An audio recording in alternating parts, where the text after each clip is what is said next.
Welcome to the Look podcast today. I'm Chris and I'm joined by three of our Look mentors, Karina, Danielle and Sanya. Hi everyone. Hi. Hi. We're here to talk about our experience of moving from primary school to secondary school as young people with visual impairments. So the first question that I've got for the group today is, how did you feel about moving on to secondary school or high school from primary school? Karina, would you like to go first? Yeah, I was actually all right about it. And I think what helped was two things. The first being that I was involved in Girl Guides and also a Sunday school group. And because of that, I was mixing with older children or older young people.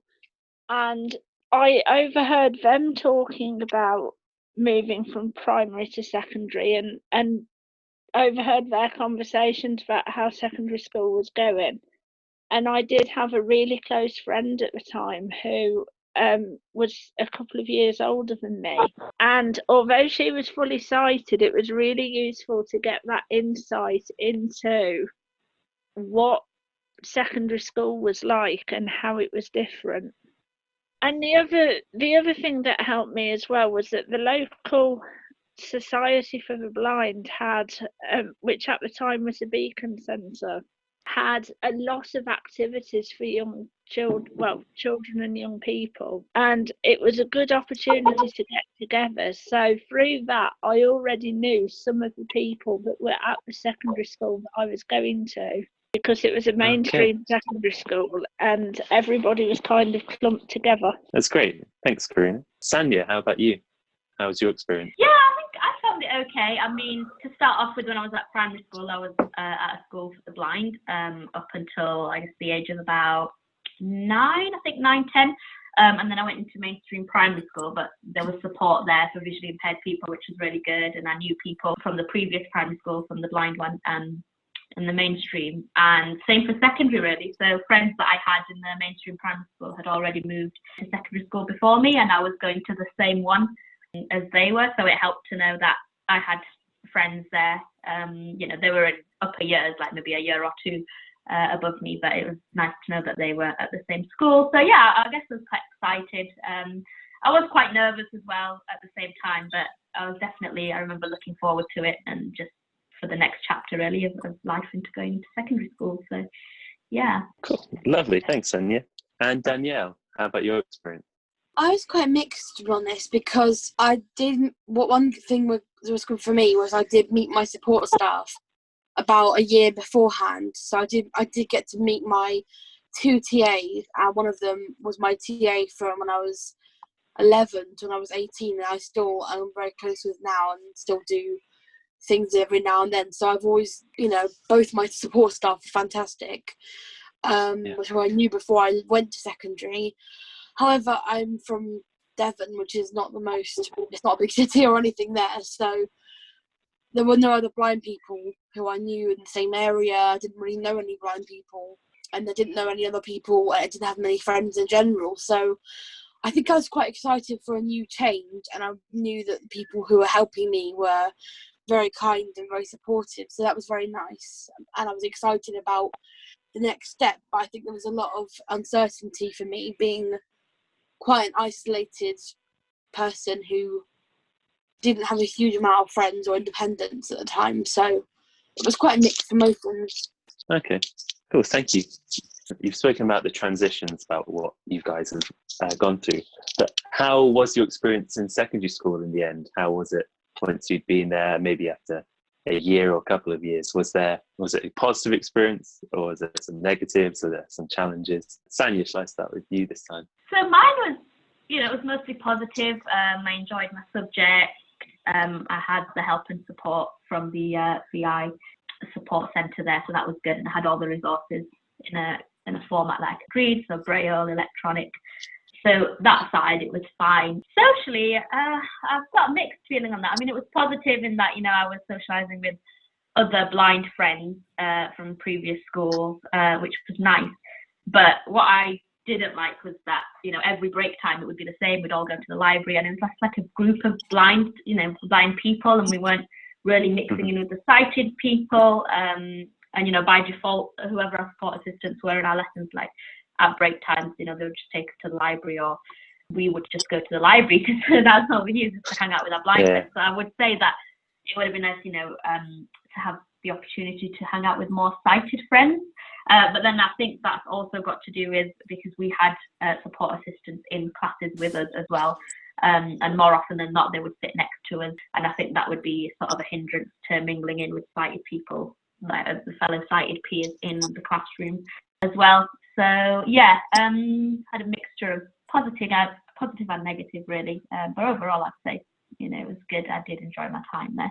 Good. Good to hear. Danielle, how about you? What was your experience of secondary school like? Mine wasn't the best in some ways. Like I said, I did have really good support staff, and they were very good at making things accessible and fighting for me to have, you know, making sure the teachers did what they could to explain to me and did what they could to include me whatever they could. And they were really good at trying to organise, you know, make sure the teachers had spent the work in good time, and they were really good at giving me sort of things like one-to-one sessions where I had time to go through things with them. And my school was specialising in sort of technology, so they decided that for me the only technology that I'll really need to use is food technology. So I started to learn to cook, which was really amazing because that was really done by my support staff, which is incredible, and I learned a lot from them. But socially, I didn't have any friends. It was a fairly average sized school, very easily found their own groups of friends, and I'd never really got included in any groups. And when I did, it was mainly, I think, because the staff tried to facilitate those friendships and tried to kind of almost make a friendship that wasn't there, and people would just be nice to me because they were told to, which wasn't that easy. But there was a couple of good things. I used to join the youth theatre. So every year from year 8 onwards, I did like a school show. And although it was, maybe I didn't make close friends from that, I felt more part of the community from that for at least a couple of months each year for about 5 years. So there are some positives if you can try and join some groups or try and find something to do. There is often things that can be done to even fill time and be a bit more sociable. Yeah, it's great. Cool. Thank you for sharing that. Karina, how about you? How was your experience of secondary school? I think 2 words will describe it: utterly dreadful. How come? So basically, I moved to my secondary school with 3 other visually impaired students. The equipment we was given was far from adequate. So we had a laptop. Well, I was given a laptop that was, I'm sure it was older than me. They just didn't really seem to know how to support students who had potential. And gradually I was being moved down in classes that really I shouldn't have been moved down in. I was doing my homework and doing all my work and keeping up with work and things like that. But I was just being moved down in every subject, and in the end, my parents decided that it would be best for me to move to a more specialist school, which I did, which was hard because it meant leaving the friendship group that I'd made behind. But equally, academically, it was the best thing that I could have done because I just thrived. That's good to hear. Where did you go in the end? What was the specialist school you went to? I went to Exhall Grange. Ah, okay. It was just the best thing that I could have done. It was just such a more supportive environment, and they had staff that actually understood. I'll give you an example. In PE, we had a teaching assistant. Yeah. Who would stand in the middle of a running track and shout directions. This was in the mainstream school, so you'd be there trying to run around this track with somebody stood about 100 meters behind you yelling directions at you. But the funniest thing was when they tried to get me to play tennis, that just didn't work. So it was a bit of a mixed experience, but after moving to Exhall, it definitely improved. Oh, that's good to hear. I'm glad that you were able to do better and feel better whilst you move to the specialist school. Final question I've got is, as we've been looking back on your experiences, what advice would you give your younger self now?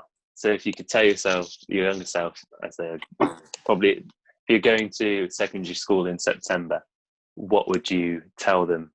What advice do you think would be important for them in order for them to be comfortable with moving to secondary school, or something that they might need to be aware of as they go through secondary school? Danielle, can I come to you first? The advice I would give to my younger self, which I think is still very much with me, and I still kind of have to give myself this mantra sometimes, because I was very isolated, and when I did make friendship groups, they often kind of disappeared, and I realised it's because they were growing up and friends, or they became,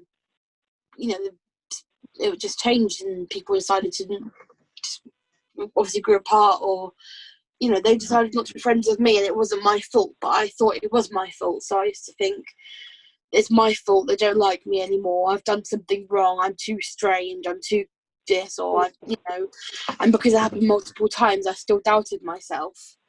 So the advice I give my younger self is just be yourself, and if someone else doesn't like you or accept you, that is their loss. They're missing out on your friendship, because if you keep thinking it's your fault when you have always just been your kind self, or been kind to other people, it's their loss if they're going to cast you aside because of who you are or disability and things.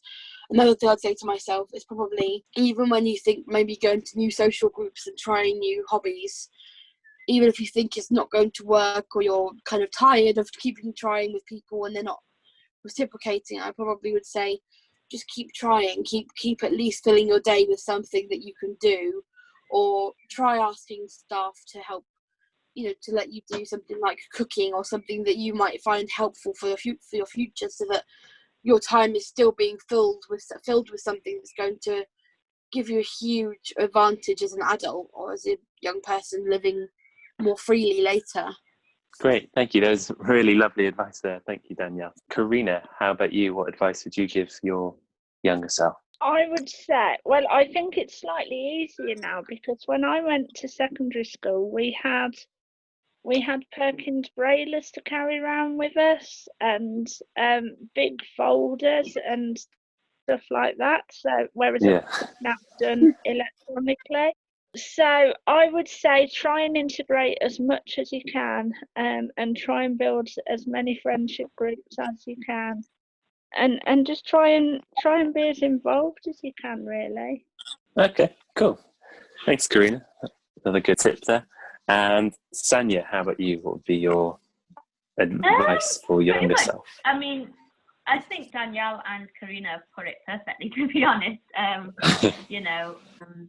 I agree with both of them. And just to add on, I guess, just, make sure you integrate more. And if you feel, if you're in a lesson and your support assistant's with you and you feel you don't need them, just speak up, don't be afraid to say, look, I don't need you, I'll be okay.